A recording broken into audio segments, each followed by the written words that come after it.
سمجھ میں آ رہا ہے؟ کیوں؟ اس لیے کہ اگر ہمارے اندر کہیں نہ کہیں اختلافات پائے جاتے ہیں تو کہیں نہ کہیں توحید پر ہمارا یقین کم ہے۔ بس آخری بات عرض کرنا چاہتا ہوں کہ اگر توحید ہمارے اندر پائی جاتی ہے تو ہم گناہوں سے کیا کرتے ہیں؟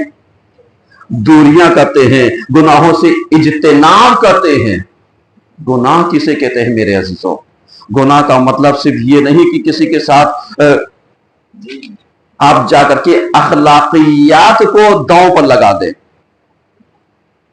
گناہ اس کو بھی وہ کہا جاتا ہے جہاں پر ہم کسی کو نظریے سے اور نظر سے یہ معلوم یا عالم آئے اور آپ یہ سوچیں یہ تو ہمیں ان کی عزت ہی نہیں کرتا، میں تو ان سے سلام نہیں کرتا، میں تو ان کے لیے اٹھوں گا کیوں، میں ان کے لیے استقبال کیوں کروں گا، میں ان کا احترام کیوں کروں گا۔ تو اب آپ بتائیے، آپ کیجئے یا نہ کیجئے، اللہ کی نظر میں یہ گناہ ہے یا نہیں ہے؟ آپ مانیے یا نہ مانیے، اللہ کی نظر میں گناہ ہے یا نہیں ہے؟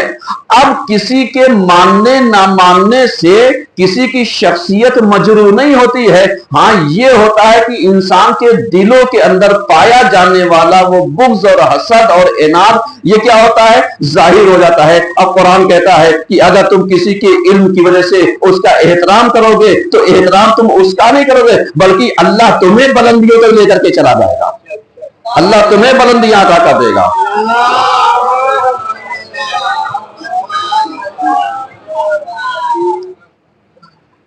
ان اللہ کانا علیمن رقیبا، یعنی جا کر کے دیکھیے سورہ نساء کی آیت نمبر 1، یعنی اللہ کہنا کیا چاہتا ہے؟ اللہ بتانا یہی چاہتا ہے کہ اگر تم ہم پر یقین رکھتے ہو تو گناہوں سے اجتناب کرو، گناہوں سے دوری رکھو، نہ یہ کہ اللہ کو اپنا رقیب بنا لو۔ رقیب کا مطلب کیا ہوتا ہے؟ رقیب کہتے ہیں جہاں پر دو افراد آپس میں کمپٹیشن کر رہے ہیں، ایک دوسرے کو گرانے اور اٹھانے کی کوشش کر رہے ہیں۔ رقابت یعنی جہاں پر دو چیزوں میں مقابلہ پایا جائے۔ اب آپ بتا دیئے کیا دینی معاملات میں کہیں مقابلہ ہوتا ہے؟ لیکن ہم کیا کرتے ہیں؟ مقابلہ کرتے ہیں۔ تو میرے عزیزوں ہاتھ جوڑ کر کے نتیجہ دینا چاہتا ہوں کہ اپنے ایمان کو، اپنے یقین کو، اپنے سارے اعمال کو توحید پر لے جا کر کے رکھ دو اور اسی کسوٹی کے اوپر تول لو۔ اگر تمہارا قلب مطمئن ہو جائے تو خدا کا شکریہ ادا کرو، اور اگر قلب مطمئن نہ ہو تو توبہ اور استغفار کے ذریعے ماہ مبارک رمضان میں ان گناہوں کو دھو لو، اس لیے کہ اللہ غفور الرحیم ہے۔ اعوذ باللہ من الشیطان الرجیم، بسم اللہ الرحمن الرحیم، والعصر ان الانسان لفی خسر الا الذین آمنوا وعملوا الصالحات وتواصوا بالحق وتواصوا بالصبر۔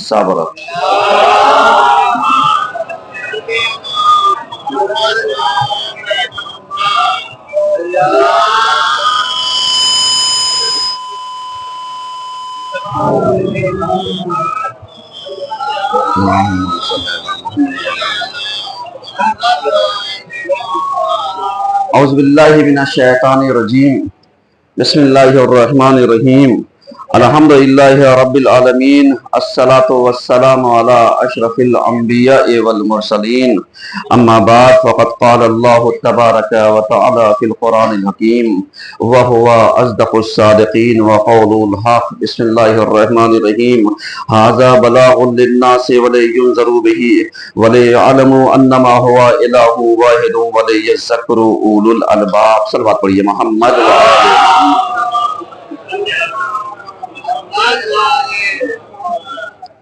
اب آئیے آج کے دوسرے خطبے میں سلسلہ مباحث کو آگے بڑھاتے ہوئے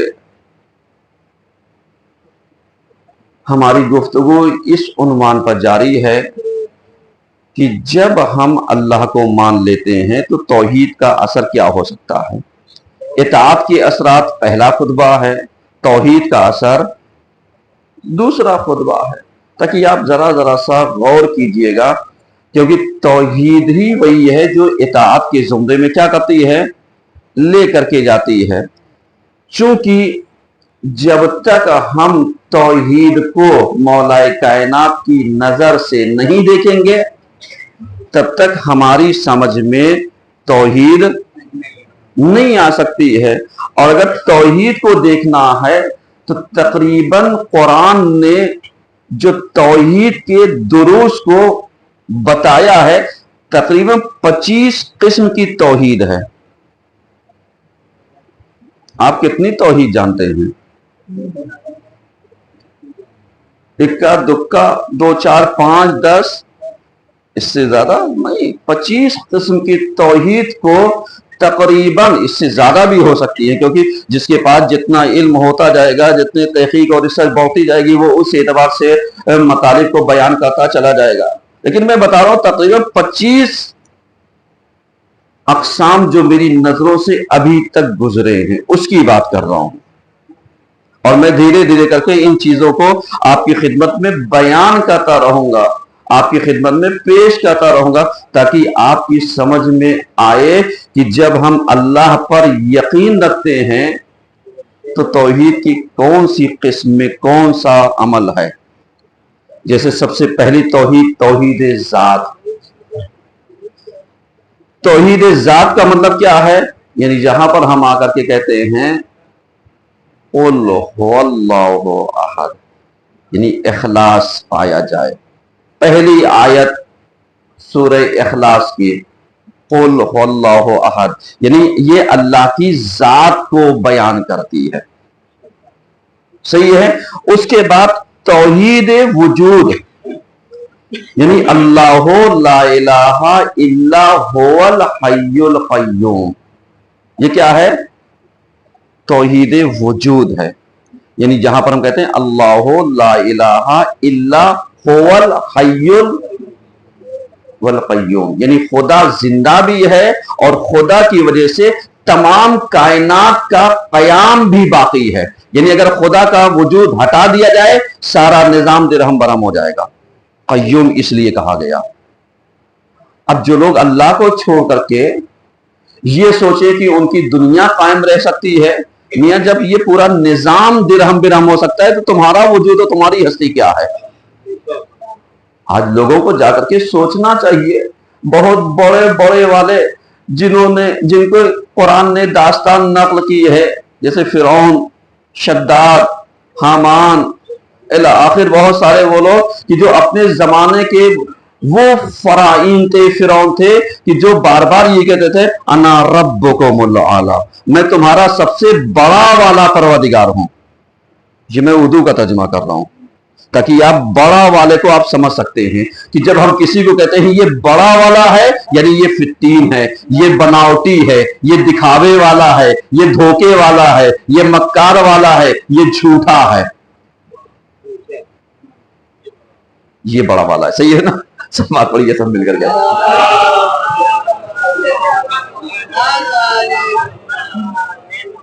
ہے یہ نہیں ہے۔ یعنی توحید جب وجود میں دیکھیے، ذات الگ ہو گئی، وجود الگ ہو گیا، سمجھیے گا۔ اور ہم لوگ نہ ذات کو سمجھ پاتے ہیں نہ وجود کو سمجھ پاتے ہیں۔ وجود کا مطلب اللہ حی ہے، مرا نہیں ہے، زندہ ہے۔ ہم لوگ کیا سمجھتے ہیں؟ اللہ دیکھ نہیں رہا ہے۔ نہیں، اللہ دیکھ رہا ہے میرے عزیز، اللہ دیکھ رہا ہے۔ ہم چاہے جتنی حرکتیں کر لیں، ہم چاہے جتنے فطرتیں کر لیں، ہم چاہے جتنے شیطنت کر لیں، اللہ کیا کر رہا ہے؟ دیکھ رہا ہے۔ بس یہی نظریہ، یہی کانسیپٹ اگر ہمارے دل میں کلیئر ہو جائے تو کتنے فساد اور فتنہ ختم ہو سکتے ہیں۔ اس کے بعد آئیے توحید احدیت، لیسا کمثلہ شیء، یعنی اس کے جیسا کوئی ہے ہی نہیں ہے، اس کا کوئی مثل ہی نہیں ہے، اس کا کوئی نظیر ہی نہیں ہے۔ اور اس کے بعد اگر اس کو دیکھنا ہے تو یہ ساری چیزیں آپ دیکھیے، یہ سب قرآن کی آیتیں ہیں جس کو میں کوٹ کر رہا ہوں۔ نہیں، توحید ذات، توحید وجود، توحید احدیت، اس کے بعد اگر دیکھا جائے تو توحید حمدیت، یعنی جہاں پر آ کر کے حمد ہمیں کس کی کرنی ہے؟ للہ رب العالمین، صرف اور صرف کس کی؟ اللہ کی۔ لیکن ہم آ کر کے تعریفیں کس کی کرتے ہیں؟ یہ سب چیزیں سمجھنے کی ہیں میرے عزیزوں. اور اس کے علاوہ آ کر کے جب اتنے مراحل ہم نے پہلے دیکھ لیے تب آ کر کے ہمارا وجود آتا ہے توحید خالقیت کہ اب اللہ نے پیدا کیا ہے. پیدا کرنے والا کون ہے؟ اللہ ہے. اب اگر اسی چیز کو دیکھنا ہے تو کیا ہے؟ اللہ خالق کل شیء، یعنی اللہ تمام کی تمام چیزوں کا کیا کرنے والا ہے؟ پیدا کرنے والا ہے. سورہ زمر آیت نمبر 62. ذرا سا غور کیجیے، آپ غور و فکر کیجیے. اگر غور و فکر کریں گے تب ہماری سمجھ میں آئے گا کہ معلوم دیا اللہ کو ہم خالق مانتے بھی ہیں نہیں مانتے ہیں، اس کو یکتا مانتے ہیں نہیں مانتے ہیں. آج کتنوں کا ایمان ڈاباڈول ہے. ارے کیا بتائیں، اللہ نہیں دے رہا ہے، ہم فلاں بابا کے یہاں سے تعویذ لے آئیں گے. یعنی اس کا مطلب خدا نہیں دے رہا ہے تو تعویذ والے دے دیں گے.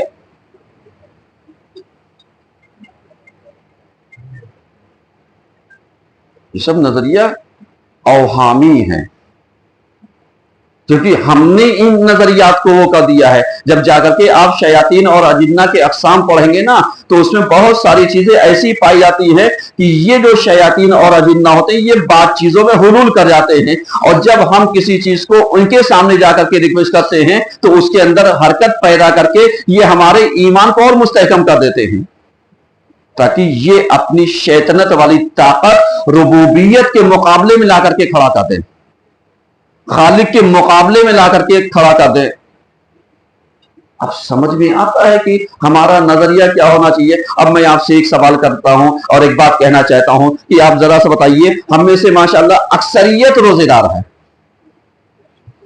ہمارے یہاں تو جو ہی ماشاءاللہ چھوٹے چھوٹے نونہال بچے بچیاں، ہمیں فخر ہوتا ہے. اگر میرے بس چلے تو واقعی ان کو انعامات اور اکرامات سے نوازنا چاہیے اور دینا چاہیے. ان کے ماں باپ کو دعائیں دینی چاہیے جنہوں نے اپنے بچوں کو اس اعتبار سے وہ کیا کہ بیٹا کوئی بات نہیں، چھوٹے ہو تو کیا ہوا، روزہ رکھنے کی سکت ہے تو جاؤ رکھو، کیونکہ ان کے دلوں میں یہ چیزیں راسخ ہو گئی ہیں کہ اگر ہم روزہ رکھیں گے تو پر ڈے ہمیں ثواب کتنا ملے گا. آج جتنے بڑے بڑے ہیں ان سے پوچھئے کہ انہوں نے اپنے زمانے میں کس عمر میں روزہ رکھا تھا، کتنے سال کی عمر میں روزہ رکھا تھا. تو اپنے بڑکپن ہونے پہ ناز نہ کیجئے، بلکہ پلٹ کر کے دیکھیے کہ اگر ہم نے 20 سال کی عمر میں، 25 سال کی عمر میں، 30 سال کی عمر میں روزہ رکھنا شروع کیا یا بالغ ہونے کے بعد رکھا. اب آ کر کے نونہال سے پوچھو، اگر کوئی 9 سال کی عمر میں، 10 سال کی عمر میں، 8 سال کی عمر میں، 7 سال کی عمر میں روزہ رکھ رہا ہے تو ہم سے بالغ ہونے سے کئی سال پہلے روزہ رکھ رہا ہے. تو قابل احترام کون ہے؟ لیکن مسجدوں میں نکارا کسے جاتا ہے، بھگایا کسے جاتا ہے؟ نہیں، میرے یہاں الحمدللہ ایسا نہیں ہے. ہوگا کہیں اور ہوگا. اب تو بہت نظریہ چینج ہو چکا ہے. وہ دور چلا گیا کہ جب یہ کہا جاتا کہ یہ بچے افطاری کے لیے آتے ہیں. ہم نے تو یہاں پر دیکھا کہ یہاں پر افطاری ہو یا نہ ہو بچے نہیں گئے، بڑے چلے گئے. ایک صلوات تو پڑھیے کم سے کم.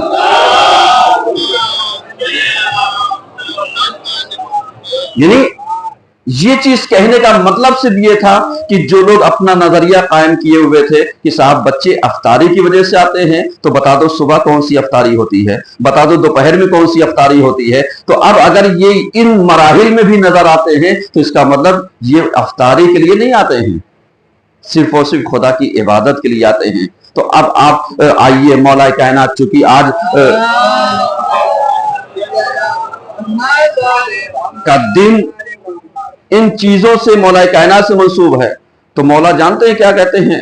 مولا کہتے ہیں چھوٹوں کا احترام اس لیے کرو کیونکہ اس نے گناہ کم کیا ہے، اور چھوٹوں سے یہ کہا گیا بڑوں کا احترام اس لیے کرو کیونکہ انہوں نے نیکیاں تم سے زیادہ انجام دی ہیں. یعنی مولا کائنات نے دونوں کے لیے راہ حل دیا. گڑبڑی کہاں پر ہوتی ہے؟ جہاں ہم ان چیزوں کو مکس کر دیتے ہیں. اور آپ جانتے ہیں آج کی جو شب لگے گی وہ ہے شب قدر کی شب. یہاں پر جو اعمال ہوگا وہ 9 سے 11 بجے تک 2 گھنٹے کا اعمال انشاءاللہ کرایا جائے گا. اور آپ حضرات تشریف لے کر کے آئیے گا کیونکہ یہ 3 شبوں میں، شب 19، شب 21 اور شب 23، حد اقل ان 3 شبوں میں دعائے جوشن کبھی 3 بار ختم کی جاتی ہے، پڑھی جاتی ہے، تاکہ اس کا پڑھنے والا اگر ماہ مبارک رمضان میں 3 بار ختم کر لے تو اللہ حد اقل جو اجر دیتا ہے وہ یہی کہ جہنم کو آئندہ سال تک کے لیے اس کے اوپر حرام قرار دے دیتا ہے، اتنا ثواب ہے۔ اور اسی کو آپ جا کر کے ذرا سا ان کے جملات کو دیکھیے جوشن کبیر کے، تو 100 بند ہیں اور 100 بند 100 مرض کی دوا ہیں۔ حاشیے کو جا کر کے پڑھیے گا کہ کون سا بند کس مرض کے لیے ہے، کون سا بند کس چیز کے لیے ہے، تب آپ کی سمجھ میں آئے گا کہ اس کا فائدہ کیا ہے، اس کے ریس پوائنٹ کیا ہے، اس کی معرفت کیا ہے، اس کے اثرات کیا ہیں، اس کے فیوز اور برکات کیا ہیں۔ تو ہمیں میرے عزیزوں شب قدر کو درک کرنا ہے، کیونکہ میرا مولا میرا آقا یہی کہتا ہے کہ کتنا بدبخت وہ انسان ہے کہ جو شب قدر کو درک کرے اور اپنے گناہوں کو معاف نہ کرا پائے۔ مولا افسوس کرتے ہیں، کہتے ہیں حیف ہے ایسے لوگوں کے اوپر کہ جن کو شب قدر کا موقع ملا ہو اور وہ اپنے آپ کو کیا کر سکیں، معاف نہ کرا سکے۔ تو اب ہمارے اور آپ کی سمجھ میں آتا ہے۔ اب آئیے آخری بات کہ مولا کائنات علی ابن ابی طالب علیہ السلام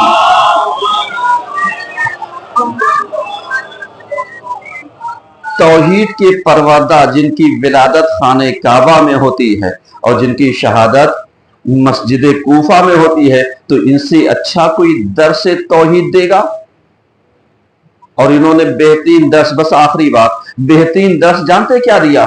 بہترین درس یہ دیا کہ جب آپ کے سامنے قاتل پکڑ کر کے آیا ہے نا، تو آپ نے اپنے بیٹے امام حسن علیہ السلام سے وصیت کی اور کہا بیٹا دیکھو میں زندہ رہوں گا تو میں سزا دوں گا، تمہیں سزا دینے کا ادھیکار نہیں ہے۔ یہ جملے مجلسوں میں تو ہمیں اچھے لگتے ہیں، لیکن کیا کبھی ہم نے اس کی گہرائی اپنے وجود میں محسوس کیا؟ کیا اس زاویے سے ہم نے اپنے آپ کو کبھی غور و فکر کیا کہ یہ جو مولا کا درس ہے یہ کس بنیاد پر ہے؟ اور اس کے بعد مولا کہتے ہیں اگر میں زندہ نہیں رہا تو پھر قصاص کا حکم وہی ہے جو شریعت نے دیا ہے، یعنی اگر اس نے ایک ضربت ماری ہے تو اس کو ایک ضربت مارنا۔